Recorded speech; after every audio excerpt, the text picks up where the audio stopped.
ലോക്സഭാ തെരഞ്ഞെടുപ്പിൽ വടകര യുഡിഎഫിനെ കൈവിടുമെന്ന് report mega pre poll survey. സർക്കാർ വിരുദ്ധ വികാരമുണ്ടെങ്കിലും എൽഡിഎഫ് സ്ഥാനാർത്ഥി ജയിച്ചു കയറും. ആലത്തൂരിൽ രമ്യ ഹരിദാസ് വിജയം ആവർത്തിക്കുമെന്നും വോട്ടർമാർ പ്രവചിക്കുന്നു. രാഹുൽ ഗാന്ധി പ്രധാനമന്ത്രിയാകണമെന്ന് ആഗ്രഹിക്കുന്നവരാണ് രണ്ട് മണ്ഡലങ്ങളിലുള്ള വോട്ടർമാരിൽ ഭൂരിഭാഗവും. വടകര ലോക്സഭാ മണ്ഡലത്തിൽ ജയസാധ്യത ഏത് പാർട്ടിക്കാണ് അല്ലെങ്കിൽ ഏത് മുന്നണിക്കാണ്? ഉത്തരങ്ങളിലേക്ക്. വടകരയിൽ എൽഡിഎഫ് ജയിക്കുമെന്നാണ് പറയുന്നത്. 45.2% പേർ ആ അഭിപ്രായം പറയുന്നു.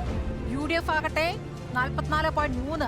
രാഷ്ട്രീയ കളരിപ്പയറ്റിൽ യുഡിഎഫിനെ വടകര കൈവിടും. നേരിയ ഭൂരിപക്ഷത്തിൽ എൽഡിഎഫ് ജയിക്കുമെന്നാണ് വടകരക്കാരുടെ പ്രവചനം. 44% പേർ യുഡിഎഫിനെ പിന്തുണച്ചപ്പോൾ 45% ആളുകൾ വിജയം എൽഡിഎഫിനെന്ന അഭിപ്രായക്കാരാണ്. കെ മുരളീധരന്റെ പ്രവർത്തനത്തിന് ശരാശരി മാർക്കാണ് നൽകുന്നത്. സർവേയിൽ പങ്കെടുത്ത 46% പേർ രാഹുൽ ഗാന്ധി പ്രധാനമന്ത്രിയാകണമെന്ന് ആഗ്രഹിക്കുന്നു. 35% പേരുടെ പിന്തുണയാണ് നരേന്ദ്രമോദിക്കുള്ളത്. കേന്ദ്ര സംസ്ഥാന സർക്കാരുകളുടെ പ്രവർത്തനം ശരാശരി എന്നാണ് സർവേയിൽ പങ്കെടുത്തവർ പറയുന്നത്. ഇന്ത്യ മുന്നണി വലിയ പ്രകടനം കാഴ്ചവെക്കില്ലെന്നും സർവേയിൽ പങ്കെടുത്തവർ അഭിപ്രായപ്പെട്ടു. ഏറ്റവും നിർണായകമായ ചോദ്യം ഇങ്ങനെയാണെങ്കിൽ ഇപ്പോഴത്തെ സിറ്റിംഗ് എംപിക്ക് എത്രത്തോളം സാധ്യതയുണ്ട്? ഏത് മുന്നണി അല്ലെങ്കിൽ ഏത് പാർട്ടിക്കാണ് വിജയ സാധ്യത? ആ ചോദ്യത്തിന് ആലത്തൂർ കൃത്യമായ മറുപടി നൽകുന്നു. നോക്കൂ, സ്ഥാനാർത്ഥി നിർണയം പൂർത്തിയാകുന്നതിന് മുൻപ് കൃത്യമായ മറുപടി. ആലത്തൂരിൽ രമ്യ ഹരിദാസ്. ആലത്തൂരിൽ ചെങ്കൊടി പാറിക്കാൻ എൽഡിഎഫ് ഇനിയും കാത്തിരിക്കണം. 46% പേർ എൽഡിഎഫിന് മണ്ഡലം നിരാശ സമ്മാനിക്കുമെന്ന അഭിപ്രായക്കാരാണ്.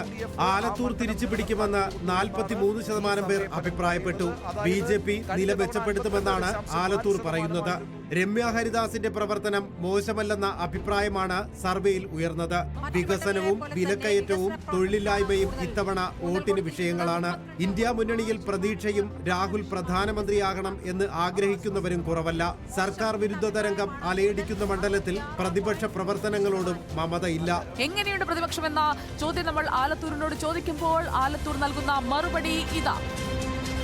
വളരെ മികച്ചതെന്ന് 3% പേർക്ക് അഭിപ്രായമുള്ളൂ. മികച്ചതെന്ന് 18.7 രണ്ടും കൂടി ചേർക്കുമ്പോൾ 21.7% പേർക്ക് മികച്ചതെന്ന അഭിപ്രായമുള്ളൂ. 18 ഇടങ്ങൾ പിന്നിടുമ്പോൾ റിപ്പോർട്ടർ പ്രീപോൾ സർവേ 18 മണ്ഡലങ്ങൾ പിന്നിടുമ്പോൾ യുഡിഎഫിന് 13ഉം എൽഡിഎഫിന് 5 സീറ്റുകളുമാണ് സർവേയിൽ പങ്കെടുത്തവർ പ്രവചിക്കുന്നത്. 2024 ജനുവരി 28 മുതൽ ഫെബ്രുവരി 8 വരെയുള്ള ജനാഭിപ്രായങ്ങളാണ് സർവേയിൽ ഉൾപ്പെടുത്തിയിട്ടുള്ളത്. Election desk, reporter.